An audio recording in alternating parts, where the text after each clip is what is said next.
வணக்கம் நண்பர்களே. நாம் இன்று பார்க்கக்கூடிய தலைப்பு மாந்தியின் மகிமைகள், பரிகாரம் என்ன, நம் ஜாதகத்தில் மாந்தி எப்படியெல்லாம் இருந்துச்சுன்னா எப்படிலாம் பலன் தரும், உங்கள் ஜாதகத்தில் மாந்தியின் கூட்டு சேர்ந்த கிரகங்களின் பலன்கள், இதையெல்லாம் பற்றி விரிவாக பார்ப்போம் நண்பர்களே.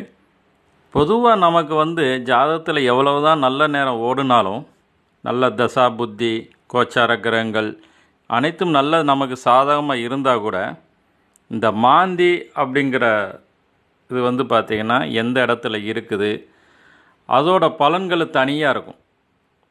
அது நமக்கு ரொம்ப முட்டுக்கட்டையை போட்டுக்கிட்டு தான் இருக்கும். எப்படி பிரம்மகத்தி தோஷம், புனர்ப்பு தோஷம், இந்த முடக்கு தோஷத்தை பற்றி சொல்கிறோம் இல்லையா, இது எல்லாம் விட இந்த மாந்தியும் அதோடு சேர்ந்து எல்லா தோஷத்துக்கும் நம்ம எடுத்துட்டால் கூட என் வழி தனி வழின்னு மாந்தியும் தனியாக அதோட பலன்களை கொடுத்துக்கிட்டு தான் இருக்கும். எது எப்படி இருந்தாலும் சரி, மாந்தியும் கவனத்தில் கொள்ள வேண்டும் என்பதே என்னுடைய கருத்தாகும். பொதுவாக அதிக அளவு மாந்தி பார்த்திங்கன்னா ஒரு ஜாதகத்தில் நன்மையும் செய்ய கடமைப்பட்டவராகிறார். ஏன்னா நிறைய இதில் பார்த்திங்கன்னா சுக்கிரன் மாந்தி சேர்க்க இருக்கிறவங்களுக்கு பார்த்திங்கன்னா ஒரு நல்ல ஒரு பெரிய கலைத்துறையிலையோ இல்லை சினிமா துறையிலையோ டாப்பில் வந்தவங்க பார்த்திங்கன்னா அந்த சுக்கிரன் மாந்தி சேர்க்கறதுக்கு தான் இருப்பாங்க. மாந்தி நின்ற வீடு தன் வசப்படுத்துகிறது. அது கேது மாதிரி அந்த நின்ற வீட்டின் அதிபதியும் சரி, நின்ற காரகத்துவம் சரி, எல்லாமே தன்வசப்படுத்திடும். கூட்டு சேர்ந்த கிரகங்களையும் தன்வசப்படுத்திக்கிடும். அதே மாதிரி இந்த பூத உடலின், அதாவது மனிதன் உயிர்களை பார்த்திங்கன்னா உயிர் தனியாகவும் உடலை தனியாக பிரிக்கும்போது அந்த டயத்தில் தான் மாந்தி வேலை செய்யுது. அந்த மாந்தி வேலை செய்கிறத வச்சு தான் இப்போ எல்லாத்தையும் என்ன சொல்கிறாங்கன்னா பிரேத சாபம் அப்படிங்கிறத எடுத்து சொல்லிக்கிட்டு இருக்காங்க. பொதுவாக ஒரு ஜாதகருக்கு மாந்தி சரியில்லைன்னா, ஜாதகர் ஒரு பெரிய கல்விமானாக இருந்தாலும் சரி, காலேஜில் பிஹெச்டி வாங்கி ப்ரொஃபஸராக இருந்தாலும் சரி, இல்லை பெரிய வித்தகராக இருந்தாலும் சரி, ஏன் செல்வ நிலையில் மிகப்பெரிய கோடீஸ்வரராக இருந்தாலும் சரி, அவர் கடைசி ஒரு டயத்தில் நடைபணமாக வருவது இந்த ஊழ்வினை காரணம் சொல்லுவாங்க இல்லையா, அதில் மாந்தியும் முக்கிய பங்கு வகிக்கிறது. கடின உழைப்பாளிகளாக இருப்பாங்க, அவங்களுக்கும் வாழ்வதற்கு வறுமையாக இருப்பதற்கு காரணமே முக்கிய காரணகர்த்தா அந்த மாந்தியும் ஒன்று. இப்படி மாந்தியை பற்றி நிறைய சொல்லிகிட்டே போகலாம். ஏன்னா மாந்தி அவ்வளோ ஒரு மோஸ்ட் இம்பார்ட்டன்ட் கிரகம் தான். இது கிரகம் தனியாக இதுக்குன்னு ஒரு அங்கீகாரம் இல்லாவிட்டாலும் ஒரு நிழல் கிரகம் மாதிரி, உப கிரகங்கள் மாதிரி இது அவ்வளோ பவர் வேலை செய்யுது. மாந்தியை வச்சே பலன்கள் சொல்கிறவங்கலாம் கேரளாவில் நிறைய இருக்காங்க. அதே மாதிரி இந்த மாந்தி தோஷம் போக்குறதுக்கு என்ன செய்யலாம் அப்படின்னு நிறைய கஸ்டமர் என்கிட்ட கன்சல்டிங் பண்ணும்போது கேட்பாங்க. அதிகம் கேட்குறாங்க இந்த கேள்வி. அதுக்காண்டி தான் இந்த வீடியோ பதிவே போட்டிருக்கேன். இதுக்கு பார்த்திங்கன்னா இறந்தவர்களுக்கு அந்த பூத உடலுக்கு சரியான சாஸ்திரங்கள், ஈமச்சடங்குகள் செய்து முறையான தர்ப்பணம் திதி கொடுத்தாலே இந்த மாந்தி தோஷம் ஏற்படாதுங்க.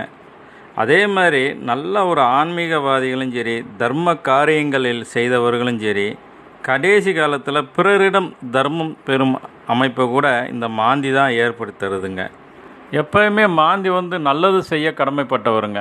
முக்கால்வாசி அளவு கிட்டத்தட்ட 75% ஒரு ஜாதகத்தில் பொதுவாகவே மாந்தி நல்லது தான் செய்யும். ஆனால் என்னென்னா நமக்கு ஒரு பாடத்தை கற்றுக் கொடுத்து நல்லது செய்யும். உதாரணத்துக்கு ஒரு குருவும் மாந்தி சேர்ந்துருக்கு அப்படின்னா பொருளாதாரத்தை பெரிய அளவில் பாதிப்பு கொடுத்துட்டு அதுக்கடுத்து மிகப்பெரிய அளவில் பொருளாதாரத்தை கொடுக்கும். அப்போ தான் அதோட பணத்தோட வேல்யூடு நமக்கு தெரியுங்கிறதுக்காக நிறைய கஷ்டத்தை கொடுத்துட்டு திரும்பி பணத்தை கொடுக்கும். இந்த மாதிரி தான் அமைப்பு. உதாரணத்துக்கு இப்போ கூட்டு சேர்ந்த கிரகங்களுடைய இது பார்ப்போமே. இப்போ மாந்தியோட சனி சேர்ந்துருச்சுன்னா மறதி நிறைய இருக்கும் அவங்களுக்கு. அதேமாதிரி சோம்பல் தன்மை நிறைய இருக்கும். அதேமாதிரி பிறர் சொல்கிறத கேட்க மாட்டாங்க. தன் கருத்தே பெருசாக நினைப்பாங்க. ஒரு பிடிவாத குணமாக இருக்கும். அதே மாதிரி மாந்தியோட கேது சேர்ந்துருச்சுன்னா தீயினாலோ அல்லது நெருப்பினாலோ கண்டம் வரலாம், ஹார்ட் ப்ராப்ளம் வரலாம், ஸ்கின் ப்ராப்ளம் வரலாம். இந்த மாதிரிலாம் அமைப்பு இருக்கும். அதே மாதிரி மாந்தியோட சூரியன் சேர்ந்துருச்சுன்னா தனக்கு எல்லாமே தெரிஞ்சது மாதிரி பேசுவாங்க. அதாவது கௌரவவாதின்னு சொல்லுவாங்களே, ரொம்ப கௌரவமாக இருப்பாங்க, எனக்கு தான் எல்லாம் தெரியும்னு சொல்லுவாங்க. அதே சமயம் வரட்டு கௌரவம் இருக்கும். தந்தைக்கு கொஞ்சம் ஆயுள் குறைவாக இருக்கும். பொதுவாக மாந்தியோட சூரியன் சேர்ந்தவங்களுக்கு வந்து பார்த்திங்கன்னா அந்த சுயகௌரவம் மட்டும் கொஞ்சம் விட்டு கொடுத்துட்டாங்கன்னு வச்சுக்கோங்க, அவங்கள மாதிரி லைஃப்பில் முன்னேற்றம் யாருமே அடைய முடியாது. அந்தளவுக்கு டாப்பில் இருப்பாங்க. அதேமாதிரி மாந்தியோட சந்திரன் சேர்ந்தால் எதுலேயும் அவசர புத்தியாக இருக்கும். டக்கு டக்கு டக்குன்னு முடிவை மாற்றிடுவாங்க. குணமும் மாறும். காலையில் ஒரு மனசு, சாயந்தரம் ஒரு மனசாக இருக்கும். முடிவு எடுக்கிற தன்மை வந்து பார்த்திங்கன்னா டக்கு டக்குன்னு இருக்கும். தாயாருக்கு வந்து ஆயுள் கம்மி, கொஞ்சம் குறைவு. இது வந்து பொது பலன்கள் தான். அடுத்து மாந்தியோட சுக்கிரன் சேர்ந்துச்சுன்னா கலைத்துறையில் வந்து இறக்கம் தந்து அதுக்கடுத்து ஏற்றம் பயங்கரமாக இருக்கும். மிகப்பெரிய அளவில் ஏற்றம் இருக்கும். கலைத்துறை சாதகத்தை தரும். அது எந்த கலைத்துறையாக இருந்தாலும் சரி, சினிமா துறையாக இருந்தாலும் சரி, எதுனாலும் சரி. அதே மாதிரி மனைவியிடம் கருத்து மோதல் இருக்கும். மாந்தியும் ராகுவும் சேர்ந்துச்சுன்னா இந்த கொரோனா காலத்தில் ரொம்ப சிரமப்பட்டாங்க இல்லையா, அதெல்லாம் மாந்தி ராகு சேர்க்க இருக்கிறவங்களுக்கு ரொம்ப ஈஸியாக அஃபெக்ட் ஆகும். அதே மாதிரி இந்த விஷயத்தில் வந்து பார்த்திங்கன்னா விஷ வியாதிகள், விஷ விஷயங்கள் இதெல்லாம் வேகமாக அஃபெக்ட் ஆகும், தொந்தரவு கொடுக்கும். சினிமா போன்ற கலைத்துறைகள் வந்து பார்த்திங்கன்னா மிகப்பெரிய வெற்றிகளை தருது. எலக்ட்ரானிக்ஸு, கம்ப்யூட்ரு இந்த துறையெல்லாம் சைன் பண்ணலாம் அவங்க. அதே மாதிரி மாந்தியோட குரு சேர்ந்துச்சுன்னா புத்திர பாக்கியம் கொஞ்சம் தாமதப்படுத்தும். பொருளாதாரத்தில் ஏற்றத்தை கொடுத்து இறக்கத்தையோ அல்லது இறக்கத்தை ரொம்ப கொடுத்துட்டு அதுக்கடுத்து ஏற்றத்தையோ கொடுக்கும். இதே மாந்தியுடன் செவ்வாய் சேர்ந்தால் உடன் பிறந்தோருக்கு சிரமம் தரும். நிலபுலன்களில் அமைவது கொஞ்சம் சிரமமாக இருக்கும். அதேமாதிரி அந்த நிலபுலன்களை வந்து வம்பு வழக்குகள் ஏதேனும் வரதுக்கு வாய்ப்புகள் இருக்குது. முக்கியமாக வீடு, நிலம் இந்த இடங்கள்லாம் பார்த்திங்கன்னா வில்லங்கங்கள் வர்றதும். அதேமாதிரி மாந்தியோட புதன் சேர்ந்துச்சுன்னா மனசு ஒரு நிலையில் இருக்காது, மனப்பிரம பிடிச்சது மாதிரி இருக்கும். அதுமாதிரி டாக்குமெண்ட்ஸு வெரிஃபிகேஷன் நல்லா பண்ணணும். ஏன்னா பத்திரங்கள், வீட்டில் உள்ள பத்திரங்களோ இல்லை பட்டாவோ இதெல்லாம் ஏதேனும் ஒரு குளறுபடி இருக்கலாம், மனப்பிரம பிடிச்ச மாதிரி இருக்கும். தாய்மாமனுக்கு ஆகாது. இந்த மாதிரி கூட்டு சேர்ந்த கிரகங்களுடைய பலன்களை பார்த்தோம். அடுத்து பொதுவாக எந்த இடத்துல இருந்தால் தோஷம் தரும் சார் மாந்தி வந்து அப்படின்னிங்கன்னா, மாந்தி பொதுவாகவே தமிழ்நாட்டில் கணிக்காத காரணமே மேக்சிமம் இதுதான். ஏன்னா ஏற்கனவே ப்ராபலத்தில் வரும்போது இந்த மாந்தியும், ஏன்னா எந்த இடத்துல இருந்தாலும் மாந்தி வந்து சிரமத்தை தான் கொடுப்பார். சரியா, அந்த இடத்த வந்து கவர் பண்ணிக்கிடுவார். அந்த இடத்தோடைய வேல்யூஷன் பூரா அவர் ஏற்றுக்கிட்டு கஷ்டத்தை கொடுக்கக்கூடிய ஒரு அமைப்பு அப்படிங்கிறது தமிழ்நாட்டு மக்களிடையே நிறைய ஜோதிடர்கிட்டையே இருக்கக்கூடிய ஒரு கருத்து. ஆனால் உண்மைக்கு அது கிடையாது. மாந்தி எல்லா இடத்துலையும் நல்லது தான் செய்வார். அந்த இருக்கும் இடத்தை பொறுத்தும், சேர்ந்த கிரகங்களை பொறுத்து, லக்னாதிபதியோட வலிமையை பொறுத்து நிறைய சூட்சமங்கள் அதில் இருக்குது. அது பிற பார்ப்போம். அதுக்கு முன்னாடி ஜாதகத்தில் வந்து உங்கள் லக்னத்திலிருந்து எண்ணி வரும்போது 10-11 இந்த மாந்தி இருந்துச்சுன்னா மிக அற்புதமான பலன்களை தருவார். மற்ற இடங்கள்லாம் சுமாரான பலன்கள் தான் தருவது உண்டு அப்படிங்கிறது ஒரு மூல நூல்களில் எழுதப்பட்டது.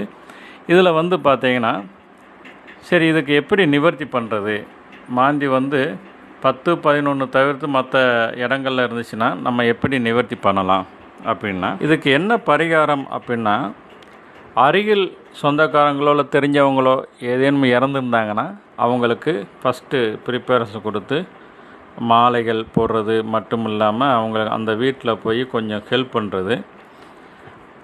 அடுத்தபடியாக பக்கத்தில் மாந்தீஸ்வரன் கோவில் எங்கே இருக்குன்னு பார்த்துட்டு, அது பக்கத்தில் உங்கள் வீட்டு பக்கத்துலேயே ஏதேனும் தாலுகாலையோ இல்லை சென்னையில் இருக்குது, சென்னை திருவள்ளூரில் இருக்குது, கும்பகோணத்தில் இருக்குது, திருநெல்வேலியில் இருக்குது. ஸோ உங்கள் இதுக்கு பக்கத்தில் ஏதேனும் கூகுளில் சர்ச் பண்ணி அதில் உங்களுக்கு பக்கத்தில் இருக்கக்கூடிய மாந்தீஸ்வரன் கோவில் போய் அர்ச்சனை பண்ணலாம். அதுக்கு அடுத்தபடியாக யானைக்கு கரும்பு கட்டு வாங்கி கொடுங்க. யானைக்கு கரும்பு கட்டு வாங்கி கொடுத்து உங்கள் கையால் வாங்கி கொடுத்து அதை சாப்பிட்றத நீங்கள் கண்ணார பார்த்தீங்கன்னாலும் மாந்தி தோஷம் நீங்கிரும். அருகில் இருக்கக்கூடிய எருமை மாட்டு பண்ணை அல்லது எருமை மாடுகள் இருந்துச்சுன்னா அதுக்கு நல்ல உணவுகள் 3 டயத்துக்கு கொடுக்குற மாதிரி ஏற்பாடு பண்ணுங்கள். அல்லது பசுவிற்கு வெல்லம் கலந்த தண்ணீர் வைக்கலாம். இந்த மாதிரி பண்ணும்போது இந்த மாந்தி தோஷங்கிறது வந்து காலி ஆகிடும். இது வந்து நமக்கு இது பண்ணுறது ரொம்ப நமக்கு ஒரு திருப்தியாக இருக்கும். அடுத்தடுத்த ஜென்ரேஷனுக்கு இந்த மாந்தி தோஷம் வராமல் ஒரு நல்ல ஒரு முன்னேற்றத்தை ஏற்படுத்தும் என்று கருதி இந்த வீடியோ தொகுப்பில் சொல்கிறேன். நன்றி, வணக்கம்.